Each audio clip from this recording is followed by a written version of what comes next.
ऐकताची काणी नेत्र व बुडणी पाहती झाली. नामाचा उच्चार ऐकल्याबरोबर कौशल्य माता सावध झाली. तुला काय समाधी लागले सांग, तुला कोणता डोहा लागले? ना बोलायची काय इसी काय झाले, भूते झडपले निशियशी, माझी अदृष्टी नाही नंदन होणे विघ्न उडवले, तुझा मी किंकर आजी अंबुजाक्षा द्यावे माझी भिक्षा हीच आता. नामाचा उच्चार ऐकताची काणी नेत्र बुडणी पाहती झाली.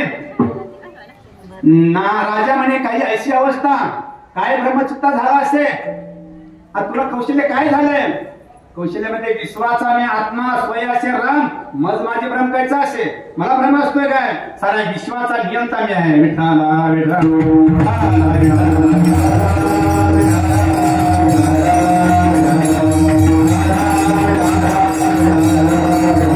कौशल्य सावध झाली आणि महादशरथाला काय म्हणते?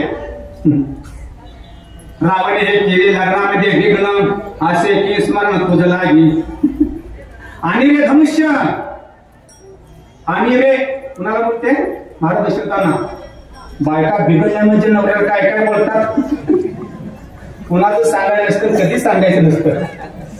आणि रे धनुष्य मारील रावणा, लंका विभीषणा देईन मी, लंकेपुढे मोठे माजवीन रण, तोडीन बंद सुरवरांचे, विश्वामित्र या नेईन मी सिद्धी, मार्ग कुपती दोघा जना, खरदूषणाचा घेईन मी प्राण. कौशल्य माता बघायला लागली.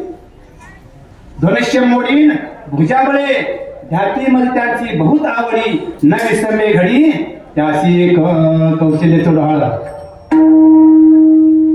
शेवटी काय अशी कौशल्य बनायला, कौशल्य अशी का बनायला लागली? परब्रह्म आले माझे घरी, न कळे अंतरी लपाची करते बडबड होते भूत चेष्टा, पाचारा वशिष्ठा लवकरी. अवघी कौशल्य काय बघायला लागले? धनुष्य आनंद खरदूषणा प्राण घे काय म्हणजे ती बाळाला भूत लागलेला.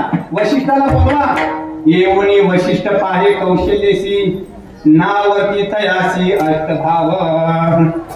वशिष्ठांनी कौशल्याला पाहिल्याबरोबर वशिष्ठ सुद्धा समाधिस्थ झाले. राजा म्हणे कैसे विपरीत झाले. वशिष्ठ झुडपिल्या महाभूते. कौशल्य तर भूत लागलंच लागलं, पण या वशिष्ठाला सुद्धा भूत लागलं. कोणतं भूत आहे? भूताच्या बारा मोठे गाभारी झाली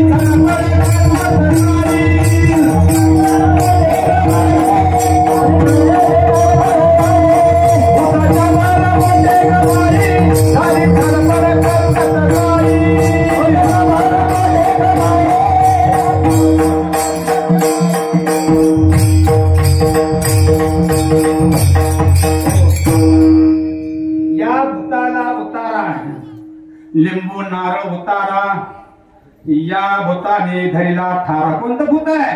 पंढरीचे भूत मोठे. आल्या गेल्या झटके वाटे, पंढरीचे भूत साधन आहे. भूत जबर मोठे ग बाई, झाली झडपड करूत काही, भूत लागले नारदाला, साठ पोरे खाली त्याला, भूत लागले ध्रुव बाळाला, उभा अरण्यात ठेला, एका जनार्दनी भूत सर्वाठाये सरोदित, भूत जबर मोठे गबाई, झाली धडपड करूत काही,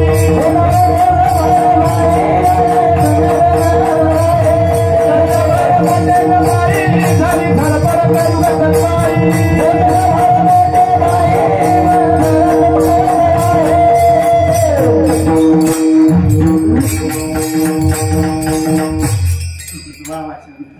वशिष्ठ झडपिले महाभूते. नामाचा उच्चार ऐकताची काळी सावधान झाला आणि वशिष्ठा लागले भूत आणि असणारे ते वशिष्ठ सांगायला लागले, अरे महाराज दशरथा, त्या कौशल्य पोटी साधू कोण आहे? विरंचीचा बाप क्षीरसागरवासी, म्हणजे ब्रह्मदेवाचा बाप, ध्यातीयोगी निरंतर त्यासी, परेवणी पर, वैकर्योनी दुरी, आणि कौशल्याची उदरी तोच असे. कौशल्य उदरी सामान्य कोण नाही, तर फार भाग्य मोठा आहे. माझे संचित धन्य धन्य आता पाहिल मी कांता लक्ष्मीच्या, धन्य धन्य धन्य अयोध्येचे लोक आणि वैकुंठ नायक पाहतील, धन्य पशु पक्षी श्वापदे तरुवर राजा रघुवीर पाहतील. नाम म्हणे तळ्यात धन्य तूच एक नृपा. नाम याच्या बापाच्या थोड्याच वेळामध्ये हा नामदेवरायांचा बाप म्हणजे भगवान परमात्मा थोड्याच वेळामध्ये प्रगट होणार आहे. विठ्ठला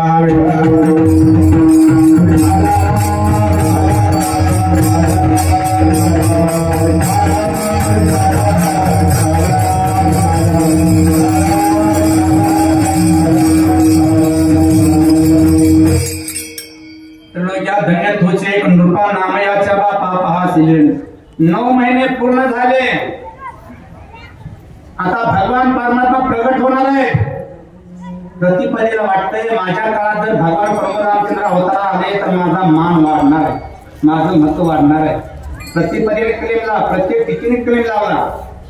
प्रतिपदा म्हणते माझा वर्षातून 2दा मान आहे, गुढीपाडवा आणि दिवाळी पाडवा. माझ्या काळात प्रभू रामचंद्रांनी जन्माला यावं, माझं महत्व वाढेल. द्वितीय म्हणते मी तुकाराम बीज आहे, माझ्या काळात जन्माला यावं. तृतीय म्हणते सगळ्या तिथीचा क्षय आहे, पण मी कशी आहे? अक्षय आहे. मी अक्षय तृतीय माझ्या काळात जन्माला यावं. चतुर्थी म्हणते मी गणेश चतुर्थी आहे. पंचमी म्हणते मी रंगपंचमी आहे. षष्ठी म्हणते मी नागषष्ठी माझ्या काळात जन्माला यावं. सप्तमी म्हणते मी रथ सप्तमी आहे. अष्टमी म्हणते मी गोकुळ अष्टमी आहे, माझ्या काळात जन्माला यावं. पण 9वी तिथी मात्र शांत होती. 9वी तिथी मधुमास पुनीता गोस्वामी तुळशीदास महाराज वर्णन करतात. 9वी तिथी मात्र शांत होती. उत्तम हा चैत्र मास. आपण म्हणूया का उत्तम हा चैत्र मास.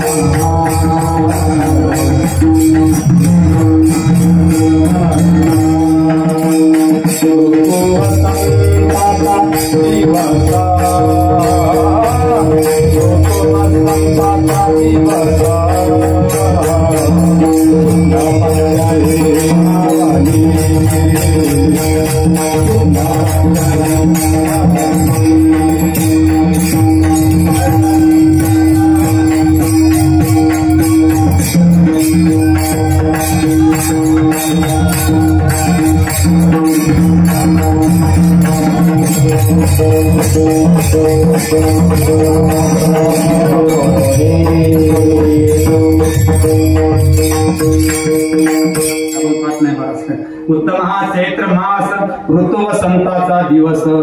प्रभू काळ प्रगट होण्याची तिथी सांगतात. शुक्ल पक्ष नवमी विभे सुरवरते व्योमी. माध्यानासी दिनकर पळभरे होय स्थिर.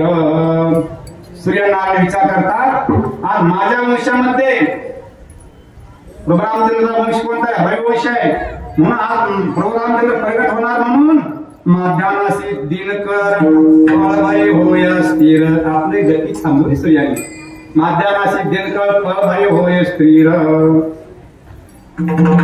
आणि सांगितलं माते पळभरे स्थिर. धन्य माझे त्रिभुवनी, धन्य माझे वर्षी चक्रपाणी. अयोनी संभावा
उभे सुरवरते व्योमी अयोनी संभव प्रगट रहा राघव. भगवान परमात्मा प्रगट होणार म्हणून स्वर्गातील देव उभे राहिले. आपण सुद्धा स्थळात उभं राहायचंय. कोण राहिले उभा राहा.